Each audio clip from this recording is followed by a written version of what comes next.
Hola, muy buenas a todos, bienvenidos a mi canal, mi nombre es Aracne y hoy vamos a alucinar juntos.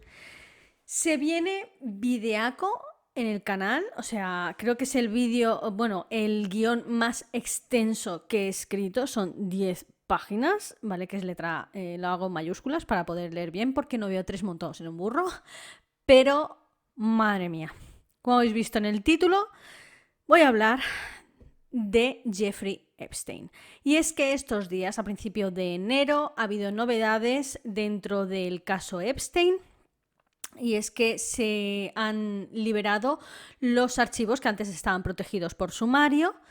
La jueza los ha liberado y han salido, pues, la famosa lista Epstein. Y se ha montado un pifostio en Twitter, en todas las redes sociales, vídeos en YouTube. La gente se ha vuelto loca. Y ha habido un montón de fakes, ha habido un montón de tonterías. La gente no ha entendido bien ciertas cosas de los mismos documentos porque no se los ha leído. Simplemente han visto un nombre. ¡Ostras, tú! Mencionan el nombre de, yo qué sé, Naomi Campbell, que sale por los documentos. Y es una de, ¡oh, era pederasta, era pederasta! Y no, o sea, no, que no se os vaya la cabeza ni nada. Bueno, pues este vídeo voy a explicar lo que fue la vida de Jeffrey. Voy a explicar cómo fue cogiendo pues lo que viene siendo el poder, conociendo a gente poderosa, cómo se fue cogiendo dinerillos, y voy a explicar pues toda la trama, el caso en sí, y finalmente hablaré de la famosa lista de Jeffrey y de pues cómo ha sido liberada, qué nombres aparecen en ella y por qué aparecen en esa lista muchos de esos nombres, porque unos sí que tienen culpa, pero otros pues no tienen nada que ver con el caso de Epstein, ¿no? Y bueno, quedaos a ver el vídeo porque va a ser bastante interesante, va a ser difícil, porque voy a hablar mucho de ciertas cosas de economía, ciertas empresas norteamericanas muy famosas, personas muy influyentes, pero que no son, o sea, son públicas, pero no son conocidas. Yo no conocía ninguno de estos nombres. Gente muy rica. Y bueno, la verdad es que está muy interesante. Si os gusta este tipo de contenido, suscribiros al canal, dadle a me gusta, compartidlo y dejadme algún comentario por aquí abajito. Si después de ver el vídeo conocéis algún dato más que no haya dicho o tal, me encantará leerlo porque la verdad es que el caso de Jeffrey es bastante interesante. Y bueno, yo no me voy a enrollar más, vamos a ir directamente con el caso de Jeffrey Epstein y su famosa lista.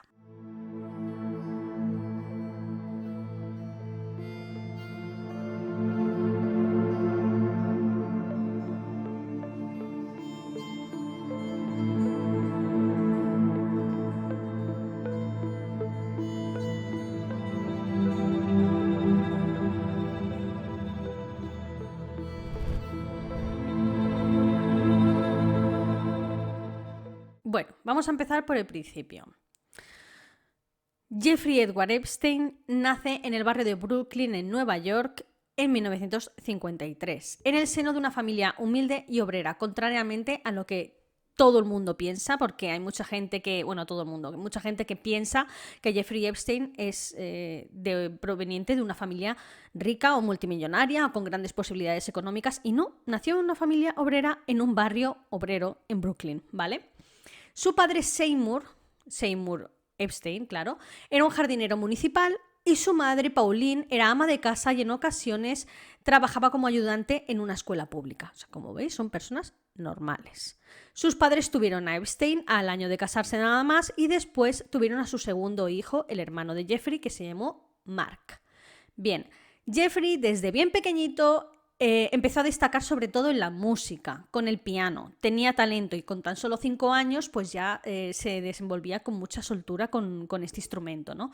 Llegó incluso a asistir al National Music Camp en el Interlochen, que es un centro de artes, de música y bueno, de artes en general. Y digo todo esto porque la verdad es que el nombre de National Music Camp suena bastante pomposo. Y sobre todo teniendo en cuenta pues que yo no tengo absolutamente ningún talento para con el arte, soy que tengo 2 pies izquierdos aquí para lo que viene siendo toda la música. Entonces me llama mucho la atención que un niño de 5 años sepa tocar con soltura lo que viene siendo el piano. Bien, seguimos. Fue a un instituto público, al Lafayette High School, y se graduó en 1969 saltándose 2 cursos. No es que se los saltara él, sino que como era tan inteligente, le adelantaron 2 cursos y con tan solo 16 años ya se estaba graduando en el instituto.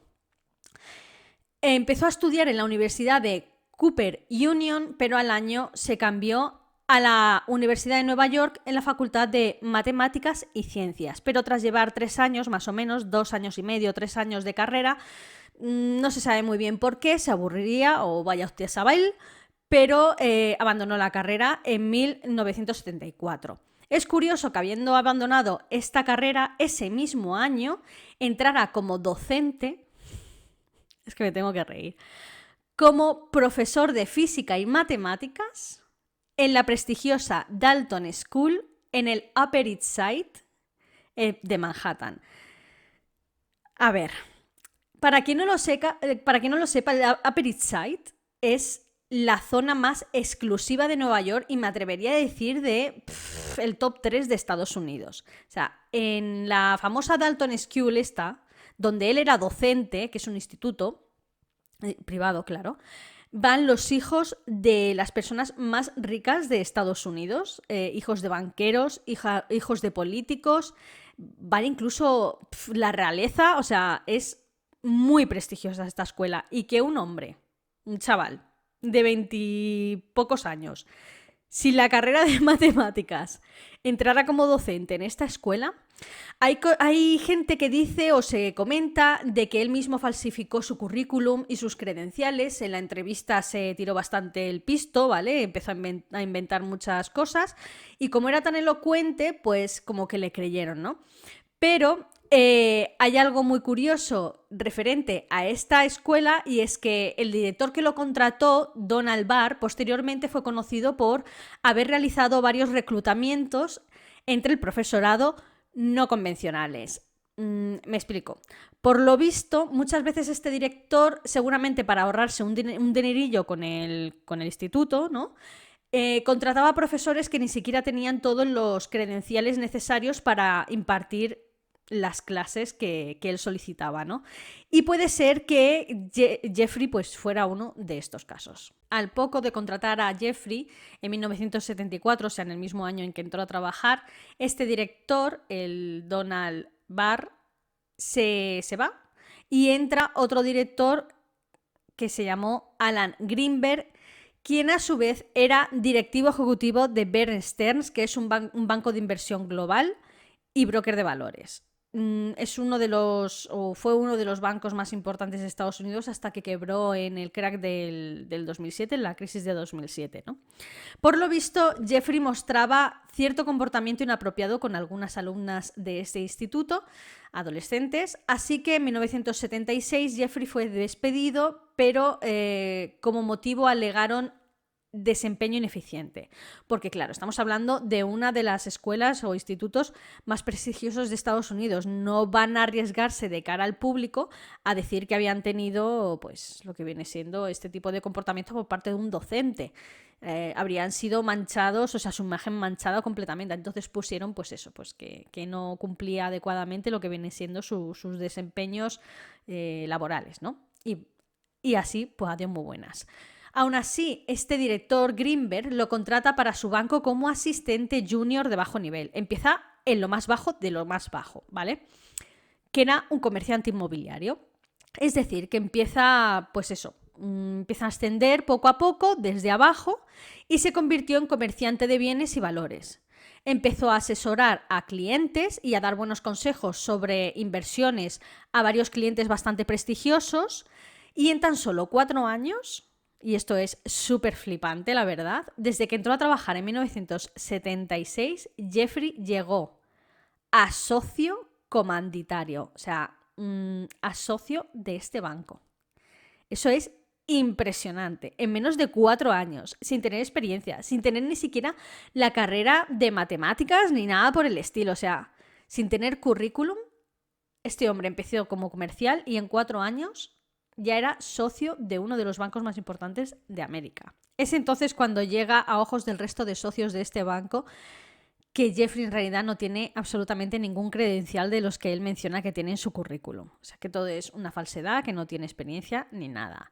Entonces lo enfrentan y él admite la verdad, que mintió, pero que estaba seguro al 100% de que estaba o que era el adecuado para ese puesto, así que le pasan por alto la mentira, ¿no? Se había salido con la suya.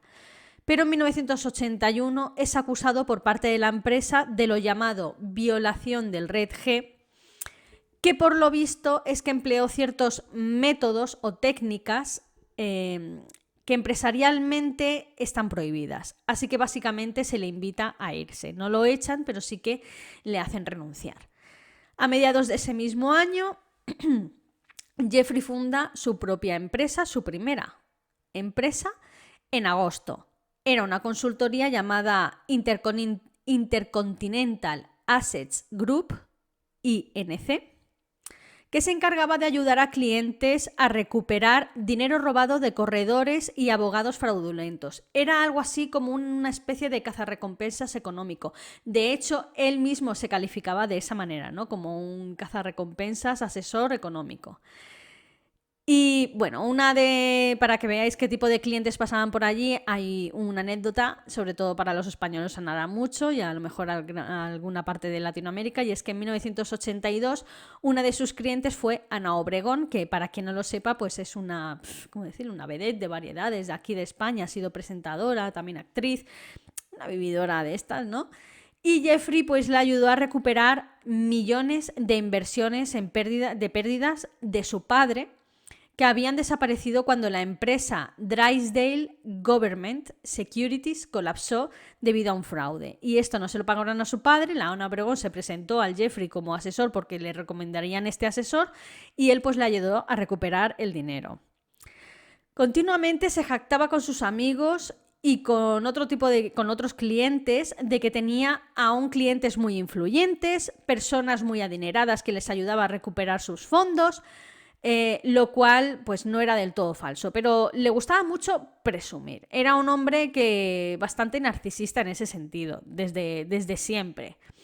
En 1987 empiezan los rumores de que Jeffrey, además de tener la asesoría, también trabajaba, y agarraos a la silla porque os vais a marear, porque yo de esto no lo conocía hasta que investigué este caso para hacer el vídeo. Pues llegan a los rumores en el 87 de que Jeffrey trabajaba para el servicio de inteligencia israelí, el llamado el Mossad,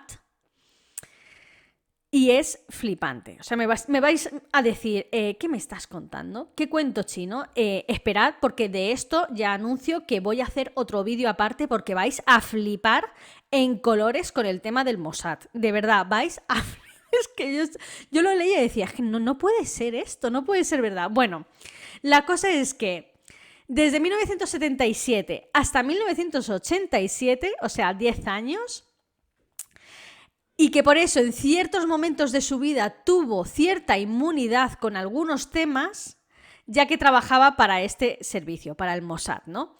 Esto lo aseguró en una entrevista Arin Ben Menashe, un judío canadiense quien fue un exagente de la Dirección de Inteligencia Militar de Israel, en esos mismos años en los que él asegura que Jeffrey Epstein también estaba al servicio del Mossad.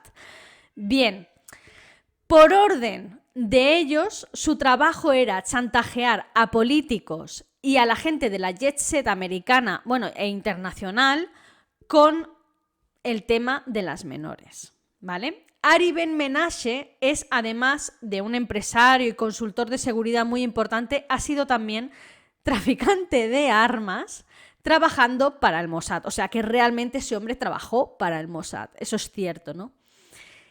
Y todo esto de la implicación de Jeffrey Epstein con el servicio de inteligencia israelí, como digo, pues haré un vídeo aparte, que no será tan largo como este, pero que veréis de otra manera lo que viene siendo todo el famoso caso de Jeffrey. Y de hecho muchas cosas toman mucho sentido, incluyendo algunas muertes que ocurren dentro de este caso, porque no solo fue la de Jeffrey, fueron más muertes. Y os digo yo que huele raro aquí, huele bastante raro. Bueno, sigo. Debido a su trabajo con la consultoría y con estos clientes tan importantes, Epstein tuvo que realizar numerosos viajes por Europa y por el sudeste asiático.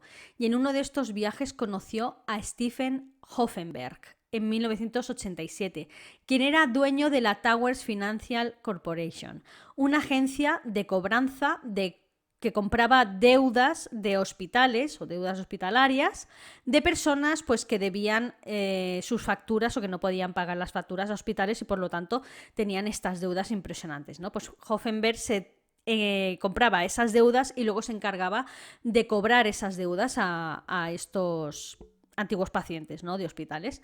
Bueno, pues Hoffenberg lo contrató como consultor para su empresa por una suma desmesurada, unos $25.000 al mes, que eso fue en el 87, pues actualmente serían unos $56.000, ¿vale? Al mes, vale. Resulta que este empresario creó el mayor esquema Ponzi o de los mayores esquemas Ponzi en la historia de Estados Unidos, o sea, algo muy bestia. Estamos hablando de cientos de millones de dólares, vale. A Hoffenberg le cayeron 20 años porque el FBI se metió a investigar este esquema Ponzi y le cayeron 20 años. Cuando el FBI se involucró a investigarlo, a Epstein, ¿cuántos años le cayeron? 0 patatero. Hoffenberg siempre ha estado convencido de que Jeffrey estuvo colaborando con la justicia desde un primer momento y que participaba con él en esta estafa Ponzi, pero sin embargo no fue culpado por nada. Es decir, como que si le hubieran dicho métete tú aquí, ve dándonos información sobre lo que está haciendo este hombre, sobre lo que está haciendo Hoffenberg, porque está claro que está haciendo algo, nos vas dando información y nosotros luego intervenimos y lo detenemos y tú te libras como si nada. Pero él estaba metido hasta las cejas con Hoffenberg, o sea, participaba dentro de este esquema Ponzi, ganaba dinero dentro de este esquema Ponzi, o sea, muy, muy heavy, ¿no? También es muy probable que el servicio de inteligencia israelí, el Mossad, estuviera detrás y hubiera sido por orden de ellos el conocer y realizar negocios con Hoffenberg para hundir su empresa desde dentro. Es que si os fijáis, todos los clientes o la inmensa mayoría de los clientes con los que estuvo relacionado Jeffrey son judíos. Y a lo mejor el Mossad se la tenía debida a este tipo de gente porque a lo mejor no estaban tan de acuerdo, pues yo qué sé, con la política de Israel o vaya usted a saber. Pero da la casualidad de que muchas de estas personas, vale que es verdad que muchas de estas personas multimillonarias son judíos, ¿vale?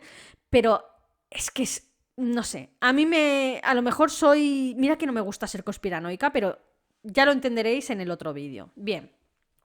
En 1988 creó otra empresa, además propia, sin socio ni nada, de gestión financiera llamada Epstein & Company.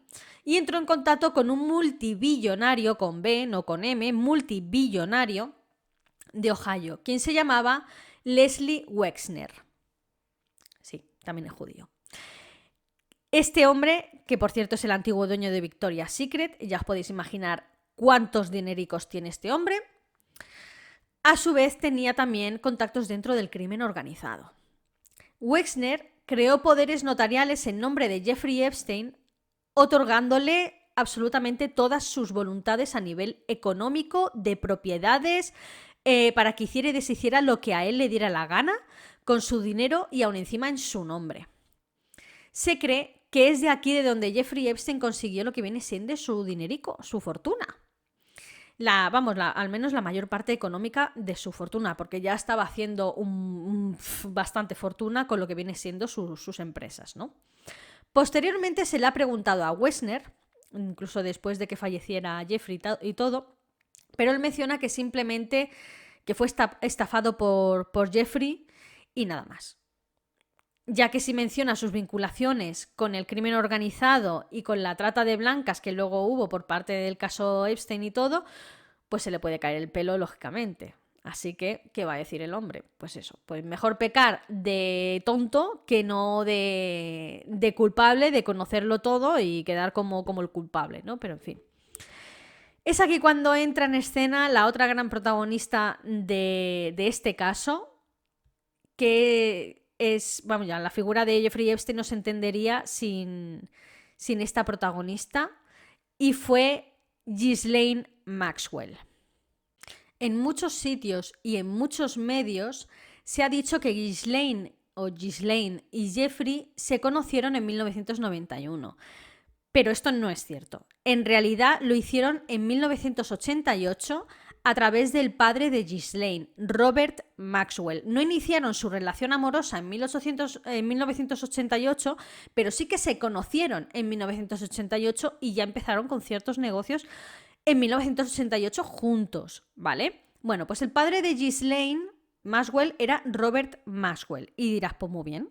¿Quién es este hombre? Bueno, pues Robert Maxwell era un empresario multibillonario, con B también, británico de origen checo, quien fue el propietario del grupo de medios Daily Mirror. Para quien no lo sepa, Daily Mirror es uno de los diarios más importantes de Inglaterra. Bueno, hoy en día tiene ya de todo, diario digital, diario de papel, televisión, de todo, o sea, impresionante. También es del Sunday Mirror y del Sunday People en Estados Unidos, o sea, ¿habéis visto la serie Succession o Succession, como se diga?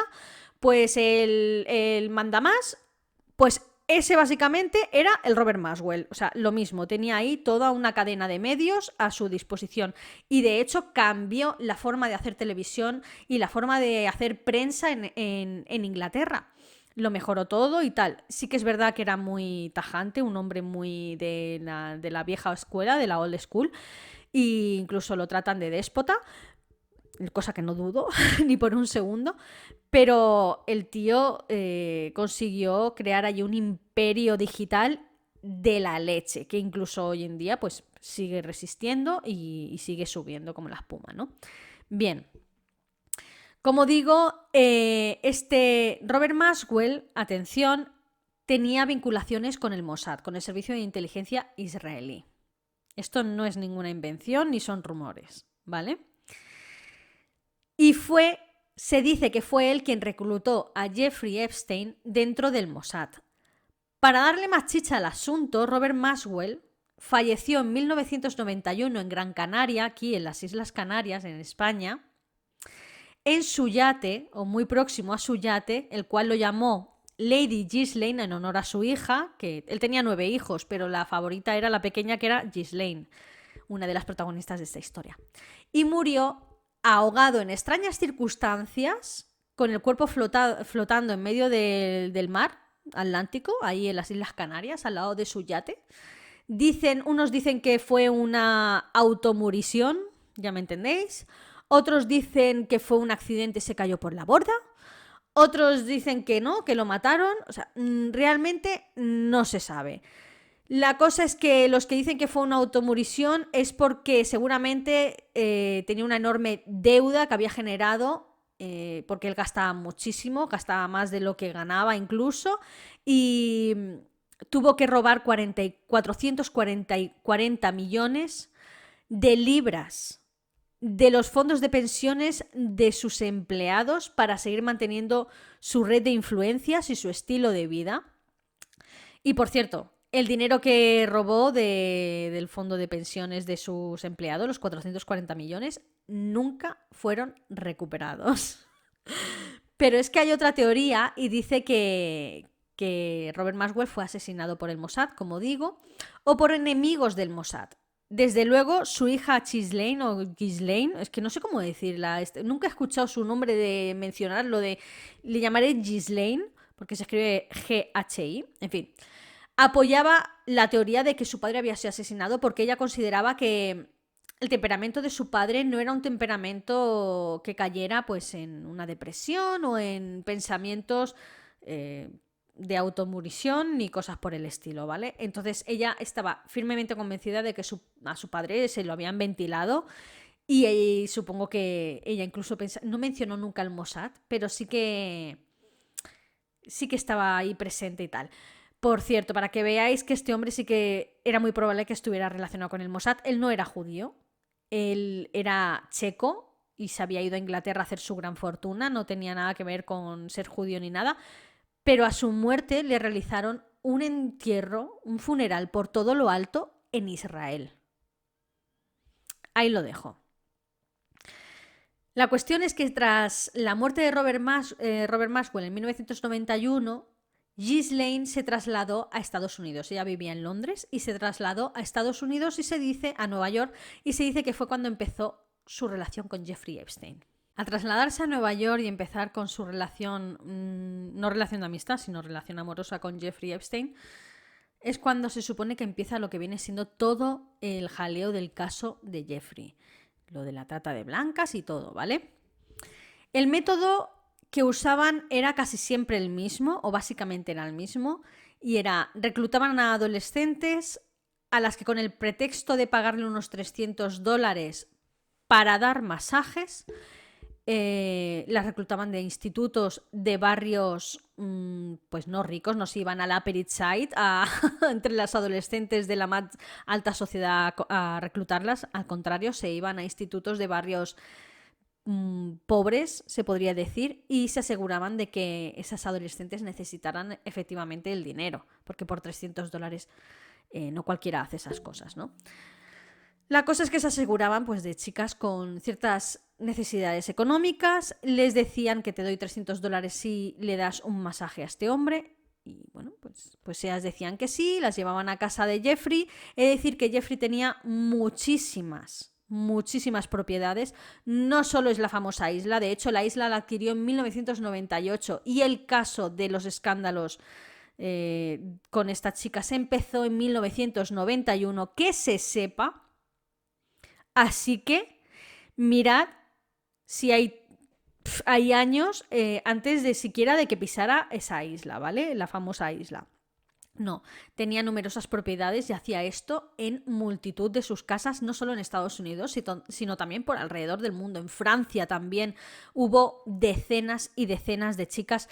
En fin, vamos a ir por partes porque si no, esto es el acabose, porque es muchísima información. Bueno, como digo, reclutaban a estas chicas en institutos de barrios pues pobres, les decían que les pagaban $300 si hacían un masaje, iban a casa de Jeffrey, le realizaban masajes a él y poco a poco las condicionaban para intimar. Voy a usar palabras así suaves para explicar ciertas cosas.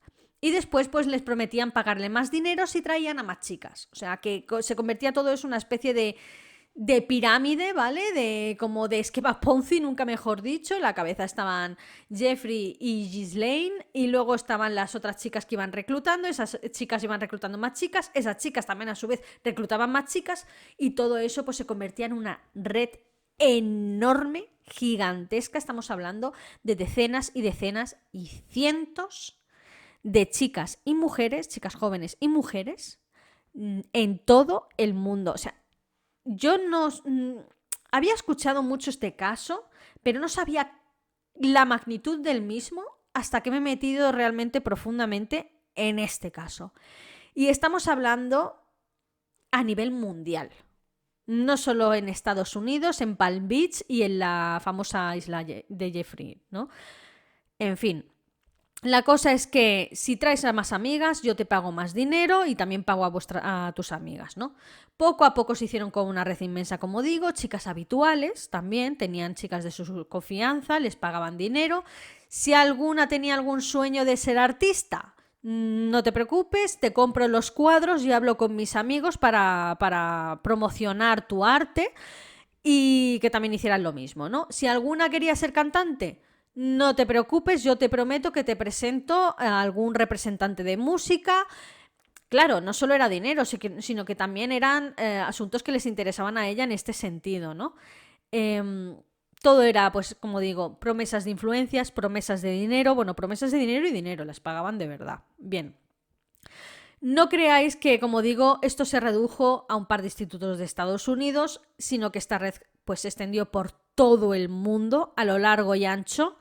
Chicas del este, chicas brasileñas, chicas francesas, asiáticas.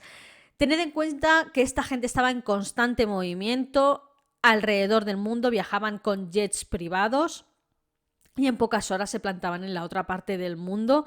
Tenían negocios por todas partes del planeta y con gente muy importante. Y usaban esta red inmensa de trata pues por todo el mundo y con todo tipo de clientes internacionales. Todos estos encuentros, Jeffrey se aseguraba que pasaran en sus propiedades, que tenía varias propiedades, tenía Nuevo México, tenía propiedades en Palm Beach, era su casa favorita, tenía propiedades en Nueva York, tenía propiedades en París, tenía varias propiedades por varias partes del mundo, ¿no?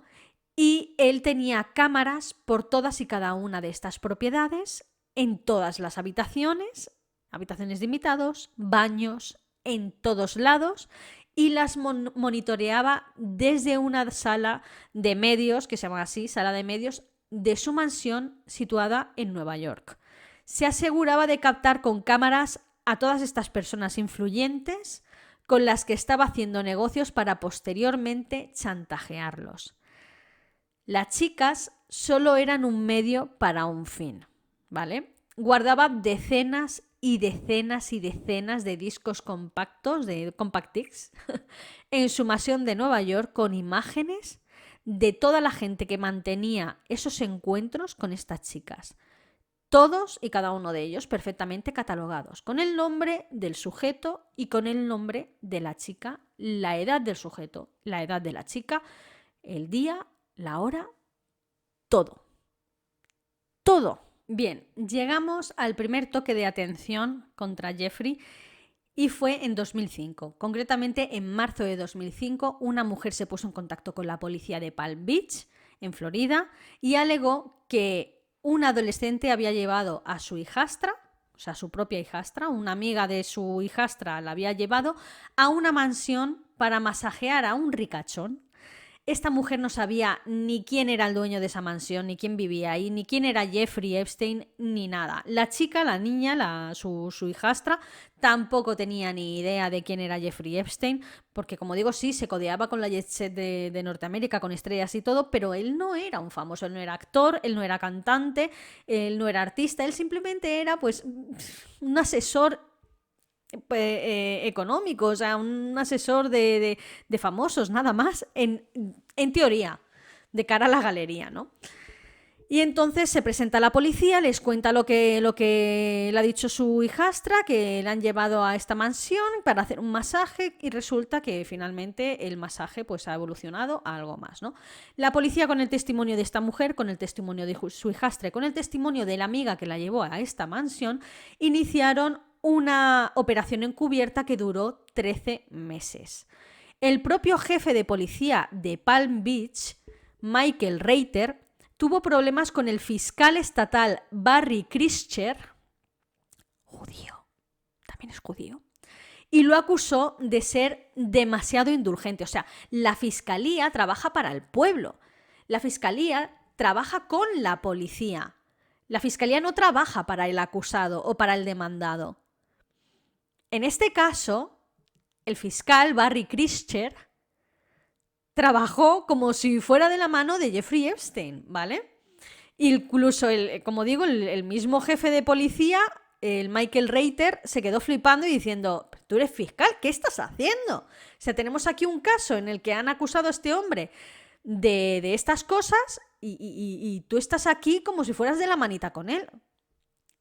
Y lo que alegó este jefe de policía fue que siempre entorpecía la investigación este fiscal, siempre ponía trabas y llegó un momento en el que dijo, mira, hasta aquí, porque tú no vas a hacer nada, pues entonces cojo y me presento al FBI. Y se presentó pues al FBI, les contó todo y entonces fue el FBI quien inició una investigación y confirmaron unas 40 chicas, pero finalmente el fiscal solo presentó pruebas por 2 víctimas mayores de edad. Y el gran jurado devolvió un solo cargo por prosti, ya sabéis cómo sigue la palabra, que a lo cual Jeffrey se declaró inocente. Poco después, en 2007, el FBI inició la operación Año Bisiesto, así se llamó la operación, y era una acusación con 53 folios y el fiscal del distrito del sur de Florida, que en este caso era Alexander Acosta, aceptó un acuerdo de culpabilidad y su abogado, el abogado de Jeffrey, ayudó a negociar para otorgar la inmunidad de su cliente. Este acuerdo de de culpabilidad que acordaron entre el abogado de Jeffrey y el fiscal Acosta fue hecho a espaldas de todas las demandantes. Estamos hablando de más de 40 demandantes. No les contaron nada de este acuerdo. ¿Cómo fue este acuerdo? Bueno, pues este acuerdo fue otorgar la inmunidad de su cliente Jeffrey Epstein, y de todos sus colaboradores, lo que viene siendo todos los clientes que habían participado dentro de esta trata. Es que es muy fuerte.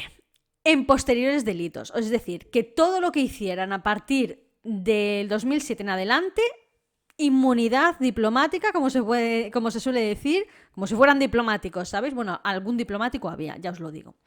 Bueno, la cosa es que logró conseguir un acuerdo de no enjuiciamiento, porque lo que no querían es que esto salpicara a la prensa a nivel público para que se manchara su imagen. Y el fiscal Acosta accedió a esto porque, según en unas declaraciones posteriores suyas, Jeffrey pertenecía a la inteligencia. Y este acuerdo, como digo, pues eso, se mantuvo oculto a las víctimas para que no pudieran echarse atrás con él mismo, se las engañó básicamente. Así que Jeffrey lo que tuvo que hacer fue declararse culpable de estos 2 delitos por prosti. Y no fue enjuiciado, pero sí que fue registrado como delincuente sexual y tuvo que indemnizar a 3 docenas de víctimas por todos estos cargos. En 2008 fue encarcelado por estos 2 delitos de prosti durante 13 meses. Pero, y aquí viene lo fuerte, en lugar de mandarlo a una prisión estatal como es habitual en delincuentes sexuales, lo dejaron en la prisión de Palm Beach y además tenía la puerta de la celda siempre abierta, podía ir al despacho de su abogado siempre que quisiera, le instalaron una televisión en su propia celda, tenía comida a la carta y el trato, pues lógicamente, era un trato preferencial. En tan solo 3 meses de cárcel, de estar en la cárcel, le otorgaron el 3er grado, es que me parto, permitiendo que saliera a trabajar durante 12 horas diarias, 6 días a la semana. No ha trabajado tantas horas en su vida yo. O sea, increíble. La cosa es que este permiso no se lo otorgan bajo ningún concepto a ningún criminal sexual. Lo liberan en 3 meses para decir, sí, venga, toma el 3er grado. Nada. Jeffrey trabajaba en una fundación que había abierto poco antes de entrar a prisión y cuando salió tras cumplir su condena pagó $128,000 a la oficina del sheriff por todos los servicios prestados y además a varios agentes de servicio que trabajaban, por cierto, en su fundación en sus horas libres. Es que macho, tío. Con ropa... No, perdón, en sus horas libres no, de servicio, en sus horas de servicio iba con los agentes a su fundación, trabajaban con él y los hacía ponerse ropa de civil. Claro, de cara a la galería, pues eso. Y Jeffrey pues les pagó también un sueldo bastante generoso. Iba al trabajo con su propio chofer. Le pusieron, claro, como esto era un canteo, le pusieron un detective privado para saber a dónde iba y descubrió que no siempre iba a trabajar. De hecho, la inmensa mayoría de veces no pisaba la fundación. Iba pues con el jet privado a otros lugares para volver 12 horas después, iba a su mansión de Palm Beach a tomar el sol, a hacerse masajes. Pues así, al salir de la cárcel tuvo que cumplir 2 años en libertad condicional, lo típico que te ponen la pulserita en arresto domiciliario, la pulserita en el tobillo, ¿vale? Pero se le permitía realizar viajes otra vez de nuevo con su jet privado a las Islas Vírgenes, a Manhattan, a dar paseos por Palm Beach para hacer ejercicio. O sea, vivía en una mansión enorme con un jardín gigante, pero el señor tenía que salir de la casa a andar por mitad del Palm Beach porque necesitaba hacer ejercicio porque en su casa, ¿qué? ¿No tenía espacio? O sea, no me fastidies. Y por si fuera poco, el juez le ordenó personarse a firmar cada 90 días al Departamento de Policía de Nueva York, porque teniendo en cuenta de que es un delito grave, pues tenía que hacer esto, lógicamente. Sin embargo, la policía de Nueva York nunca hizo cumplir esta regulación de los 90 días, desobedeciendo la orden directa de un juez. O sea, flipad todos los privilegios que tuvo Jeffrey cuando estuvo en la cárcel. Y digo cárcel porque esto no tiene nombre. Es que ni Pablo Escobar cuando lo encerraron en la prisión de Colombia, que tenía mujeres y tenía un jacuzzi y tenía no sé qué leches, se quedan mantillas Pablo Escobar. Pues flipad. La cantidad de contactos que acudían a sus fiestas en las numerosas propiedades repartidas por todo el mundo, no solo en Estados Unidos, es apabullante. Figuras como los expresidentes Bill Clinton y Donald Trump, el príncipe Andrés de Inglaterra, quien es hijo de la ya fallecida reina Isabel II, Stephen Hawking, Bill Gates. O sea, estamos hablando de la jet set que controla el mundo, estrellas de cine, políticos, realeza, empresarios billonarios con B. Tenía amistad con todos, tenía imágenes e información de todos. De quien no tenía imágenes comprometedoras, tenía información de ellos. Fiestas con cosas que te hacen alucinar, ya me entendéis. Prostis. Orgías con mayores, tratas con no tan mayores, de todo, o sea, todo. Pero claro, no, hay que decir algo, y es que no todos los que mantuvieron amistad con Jeffrey y con Ghislaine eran conocedores, o sea, hacían pues todo este tipo de asuntos turbios que ha saltado a la luz o que saltó a la luz con el caso Epstein, ¿no? No son culpables. Entonces, claro. Pero a mí lo que me llama la atención es que, como poco, eran conocedores de ello. Es imposible que hagas algo tan evidente durante 17 años, porque fueron como mínimo 17 años, con personas tan influyentes que hablan entre ellos, ¿me entiendes? Que los rumores pues vuelan por ahí. Y no te enteres estando metido en el mundillo. Es que era un secreto a voces, era algo sistemático. Era tan evidente como lo de Harvey Weinstein, el productor de cine, dentro de la industria del cine. Todo el mundo de Hollywood, absolutamente todo el mundo sabía lo que hacía ese hombre, pero absolutamente nadie daba un paso enfrente y se atrevía a denunciarle, porque era tan sumamente poderoso que sabían que sus carreras de cine habrían quedado a la altura del betún si alguien se atrevía a denunciarlo. Pues con Jeffrey Epstein pasaba exactamente lo mismo. Todo el mundo sabía lo que pasaba en esas mansiones. Todos los ricachones, multimillonarios, presidentes, expresidentes, todo el mundo sabía lo que pasaba ahí, pero absolutamente nadie se atrevía a denunciarlo. Bueno, sí, una madre luchando por su hijastra de un barrio obrero. El resto de gente no hacía absolutamente nada. En 2018, y aquí nos plantamos ya cuando estalla lo que viene siendo todo el cajón de la mierda, en 2018 el Miami Herald publica un artículo donde reabre y expone el vergonzoso acuerdo entre el fiscal Alexander Acosta y el abogado principal de Epstein, quien no lo he dicho antes, por cierto, era Alan Dershowitz, muy judío también, sobre su caso del 2008. ¿Os acordáis del acuerdo tan vergonzoso que ni siquiera se lo comentaron a las demandantes, que lo hicieron todo ahí bajo llave, que incluso le dieron inmunidad para Jeffrey y para todos sus colaboradores de cara al futuro?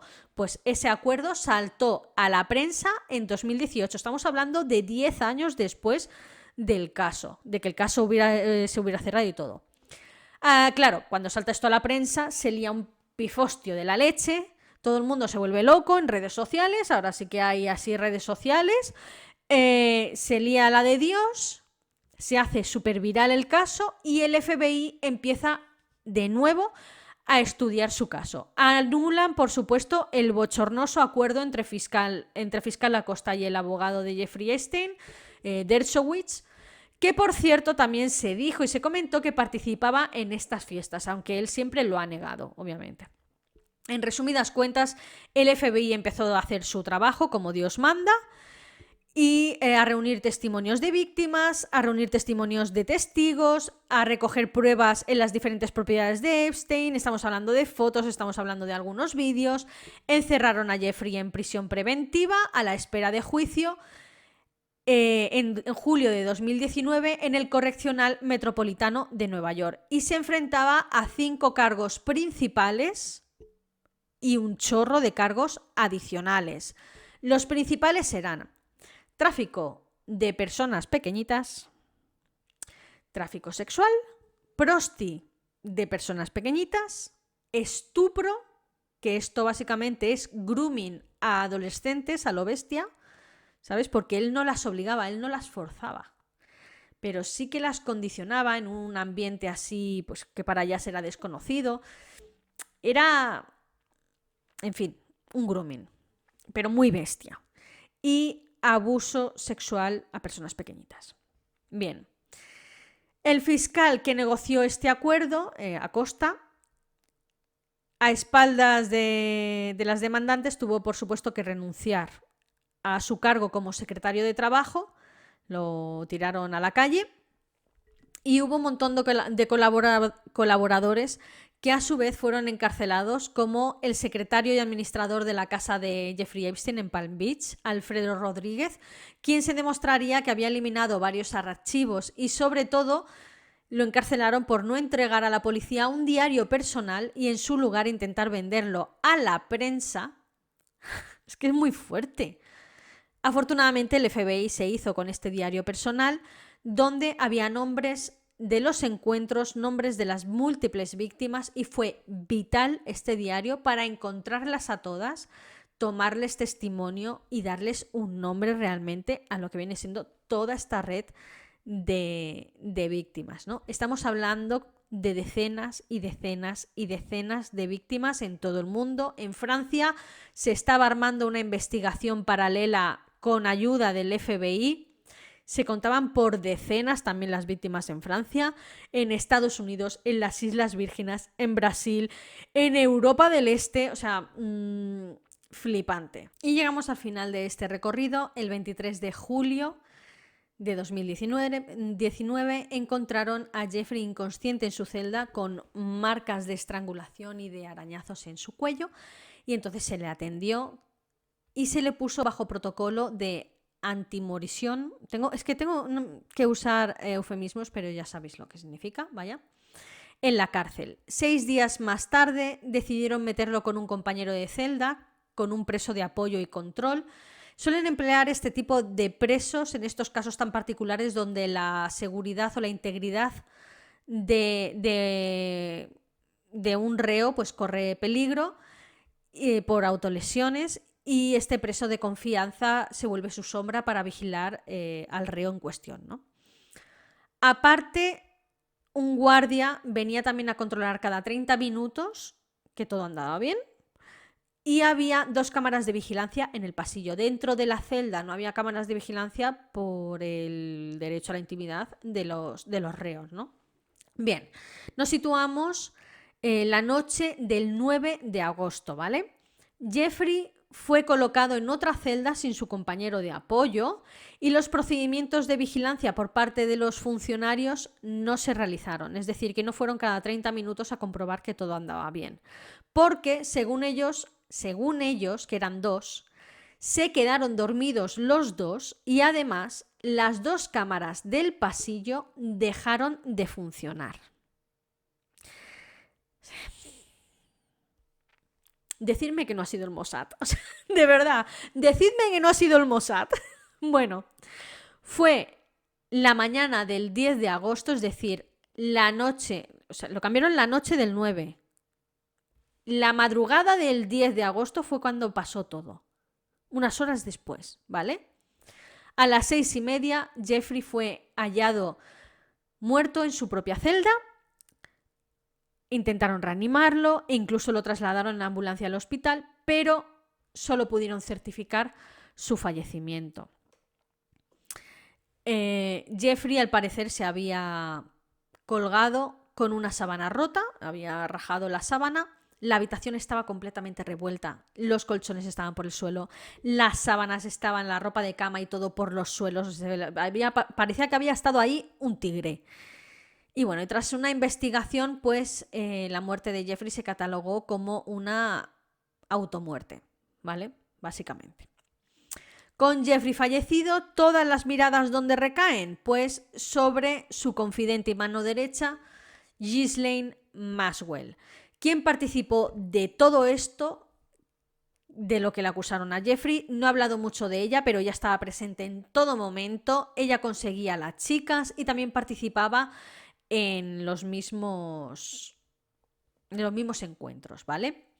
Ella fue detenida en julio de 2020, se celebró el juicio en diciembre de 2021 y fue declarada culpable de 5 de los 6 cargos de los cuales se le acusaba, entre los que estaba el más grave de todos, que era tráfico sexual de personas pequeñitas. Ella se enfrenta actualmente a una condena de 20 añazos. Ghislaine también emitía amenazas veladas a muchas de estas chicas. No las amenazaba directamente en plan, te voy a matar, como te vea por la calle, ya verás tú, te voy a mandar a 2 rusos y te van a partir las piernas. No, era muy lista para eso Ghislaine, ¿vale? Entonces, lo que hacía era todo de manera muy sutil para que estas chicas pues no hablaran. Por ejemplo, las llamaba al teléfono y les preguntaba pues qué tal estaba su hermanita pequeña, si seguía yendo a X colegio, que sé que entra a las 9 en el colegio y sale a las 2, vigílamela que no le pase nada raro porque le puede atropellar un coche. Este tipo de amenazas veladas, que incluso dan muchísimo más miedo que una amenaza directa, pues, en fin. Ghislaine sí que es verdad que mantuvo una relación sentimental con Jeffrey a principios de los 90, pero tras un par de años cortaron la relación sentimental, pero seguían siendo súper amigos. Ella era la secretaria personal de Jeffrey y administradora de varias de sus propiedades, incluidas las mansiones de Palm Beach y de Little Saint James, la cual es la famosa isla privada que adquirió en 1998. Conocía a todos y cada uno de los asuntos privados de Jeffrey, legales e ilegales, todos. Y bien, y de aquí llegamos ahora a comentar lo de la famosísima lista de Jeffrey Epstein que tanto revuelo ha tenido estos días. Voy a intentar explicar para que lo entendáis, ya que ha salido muchísimos nombres de famosos, ha habido muchísimo fake, por cierto, han empezado a salir listas como si fuera eso, yo qué sé, pero no todos los nombres que salen en estas listas, las más de 900 páginas de sumario, por cierto, hacen referencia a gente que participara en estas actividades ilegales de Jeffrey Epstein, ¿vale? Vamos con la lista. Bien, como digo, esta famosa lista es un sumario de más de 900 páginas que estaba bajo secreto de sumario y la jueza Loretta Preska levantó el secreto a inicios de este 2024. Este caso fue a raíz de una demanda presentada por Virginia Giuffre, que es una de las víctimas y además reclutadoras de Ghislaine y de Jeffrey, quien entonces colaboró con el FBI y dio acusaciones contra Ghislaine, hablando de lo que había hecho ella y de cómo se comportaba y cómo manejaba los asuntos. Y básicamente Ghislaine la trató de mentirosa públicamente a Virginia. La trató, dijo que todo eso era falso y que ella no tenía nada que ver. Entonces, ¿qué hizo Virginia? Pues la demandó por difamación, por llamarla mentirosa. Y esta no llegó a juicio porque se saldó con un acuerdo extrajudicial, dinerico, pero aún así hubo un trabajo de investigación muy denso por parte de la demandante y de sus abogados, así como por parte de la jueza. En esta demanda por difamación se presentaron numerosas pruebas como emails, testigos de todas partes, o sea, un montón de testigos, un montón de víctimas también dieron su testimonio y todo eso es lo que forma parte de los 900 documentos que suman este sumario, ¿no? En esas conversaciones transcritas, los emails y declaraciones de víctimas y testigos salen numerosos nombres de gente muy importante y de gente famosa también. La inmensa mayoría se mencionan como fiestas o eventos, el cumpleaños de Kate Moss, pero eso no significa que Kate Moss estuviera en esas listas de gente comprometedora. Simplemente dicen, no, pues es que Jeffrey Epstein estaba hablando por teléfono mientras en otra mansión se estaba celebrando pues el cumpleaños de Kate Moss. Pero era la casa de Kate Moss, o sea, no tiene nada que ver. Sin embargo, su nombre se menciona en los documentos porque estaban hablando de una fecha concreta, ¿no? En fin, como digo, la inmensa mayoría que se mencionan, pues Jeffrey se relacionaba con figuras públicas de manera normal, todo el rato, todo el tiempo, pero hay otros donde sí que se menciona que hubo gente que acudió a la famosa isla de Jeffrey Epstein, donde se dieron también fiestas más privadas en otras propiedades, y por fiestas privadas entiéndase por asuntos ilegales con gente pequeña, como por ejemplo el expresidente Bill Clinton, el príncipe Andrés, quien es citado 125 veces en estos documentos, el señor príncipe Andrés. Es que me enerva todo esto. O sea, ¿por qué ese hombre no está en prisión? No lo sabemos. Bueno, se dice que participó en una de estas fiestas eróticas y que sale también en una de las fotos con una de las víctimas, que en el momento de la foto pues tenía 17 años. O sea, es que huele tanto. Es tan sumamente evidente, pero en fin. El documento estrella de estos papeles es el documento número 12, el cual contiene 172 páginas y es una declaración de Johanna, me vais a perdonar el apellido, pero menuda putada, Johanna Sjoberg, madre que me parió, una de las víctimas, por cierto, y aquí es donde se revela lo más interesante. Esta chica habló de cómo viajó en el avión privado de Jeffrey Epstein. Esto era algo habitual en numerosas veces en presencia del expresidente Bill Clinton.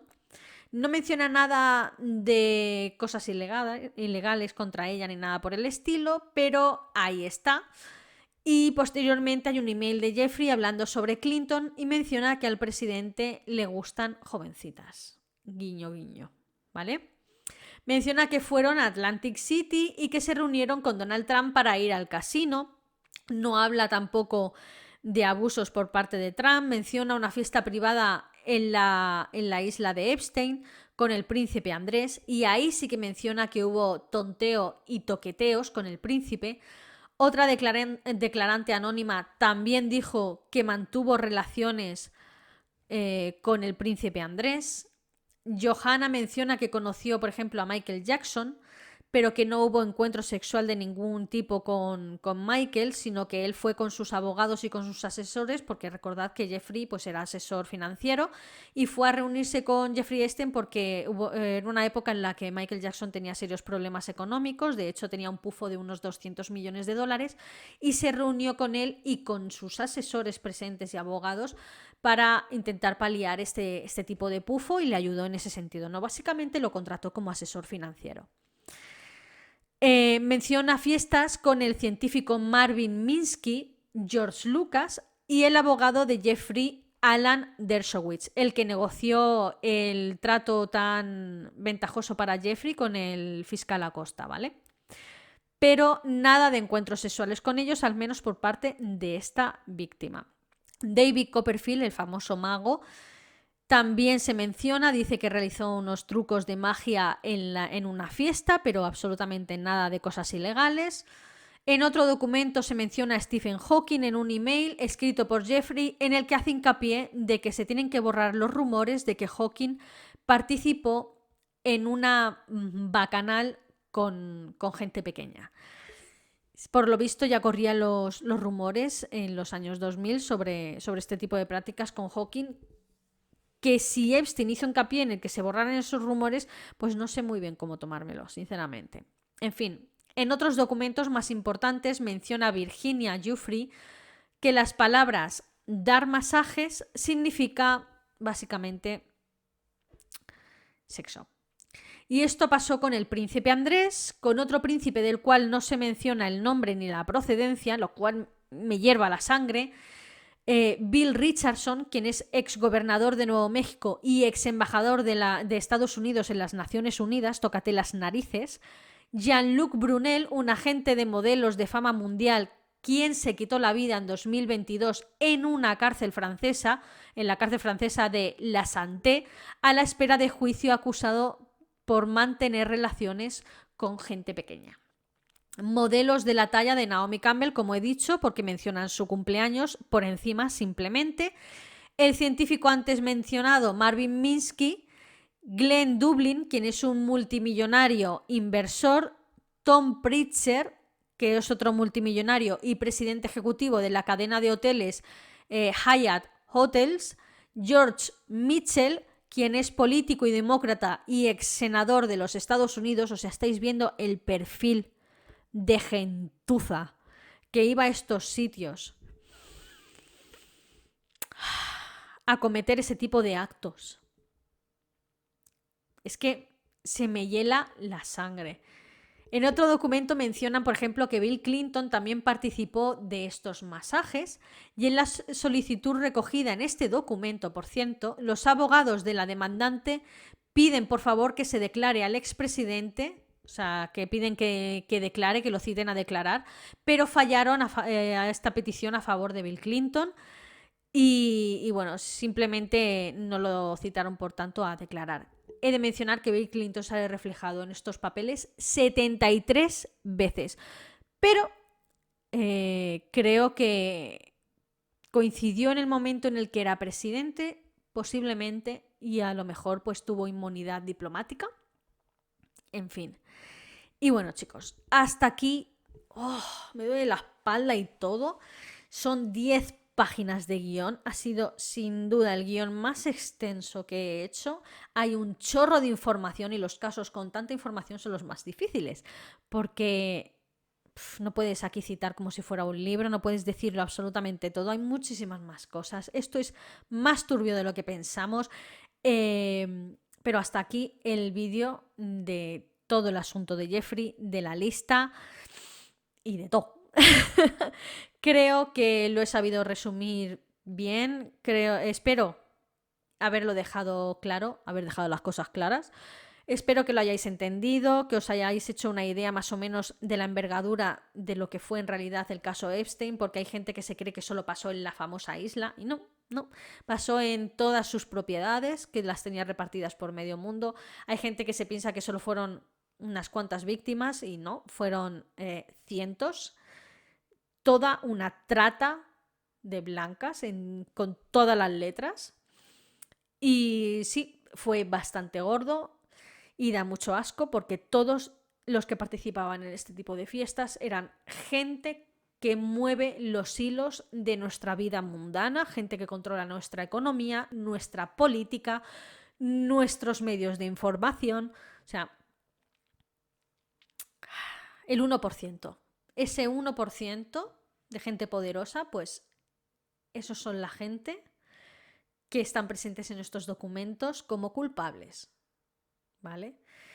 Y da mucho miedo. O sea, yo ya sabía esto. O sea, si es que esto es un secreto a voces, como lo de Weinstein en Hollywood, pues igual.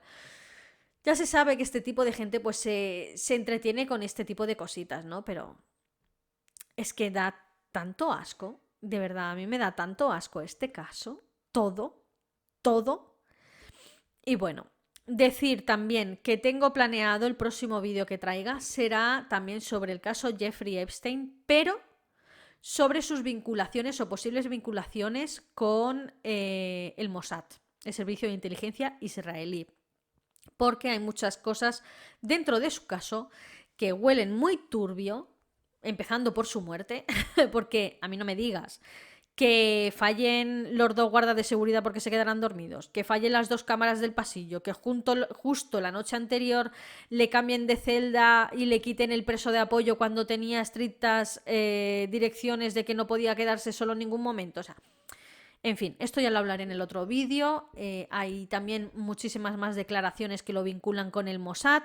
Si os fijáis, muchísimos de todos estos hombres que acudían a estas fiestas especiales, llamémosla así, muchísimos, la inmensa mayoría son nombres judíos, y esto tiene que ver porque estamos hablando del servicio de inteligencia israelí, y a lo mejor el Mossad pues se la tenían juradas por alguna cosa. Estamos hablando también de muertes raras, no solo la de Jeffrey, sino también la de Robert Maxwell en mitad del Atlántico. O sea, hay muchas cosas que huelen muy mal, muy turbias, y sinceramente, teniendo en cuenta cómo es esta gente, no me extrañaría que fuera una especie de juego de espías, y que toda esta trata de blancas que creó Jeffrey con Ghislaine Maxwell y Robert Maxwell también antes de fallecer, fuera un trabajo del Mossad para chantajear a ciertos magnates de Estados Unidos judíos, y así poder controlar lo que viene siendo la economía o favores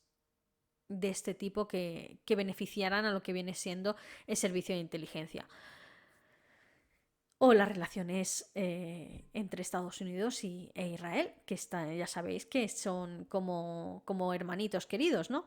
En fin, todo esto, como digo, lo explicaré en otro vídeo, que a mí sinceramente es el que más interesante me parece, porque a mí los juegos de espías me encantan. Y por la parte de este vídeo ya ha llegado a su fin, ya he dicho mi opinión personal. ¿Qué voy a decir? Pues que me parece todo un asco, que me da mucha rabia que muriera Jeffrey Epstein, sinceramente, en la cárcel, porque me da mucha rabia cuando un culpable, porque es culpable, no obtengas lo que viene siendo su pena, no pase por un juicio público y, bueno, fallezca antes de juzgarse, ¿no? Lo odio. Odio que pase eso. Por suerte, Ghislaine sí que pasó por un juicio público y sí que se la juzgó, aunque le han caído 20 años. Desde mi punto de vista, esa mujer tendría que comerse lo que viene siendo cadena perpetua. Pero bueno, no soy juez y no mucho menos verduga. Y por mi parte, hasta aquí el vídeo de hoy. Si os ha parecido interesante, por favor, dadle a me gusta, compartidlo, dejadme algún comentario, que os ayuda mucho con el algoritmo de YouTube. Comentadme si conocéis algún detalle más sobre este caso, que seguro que conocéis porque me he dejado muchísimos, he tenido que resumir porque si no, no acababa en la vida. Y yo, sin más, me despido. Subo 2 vídeos por semana, los domingos y los miércoles, si no me castiga YouTube. Y como digo, yo sin más me despido hasta el próximo vídeo. Adiós.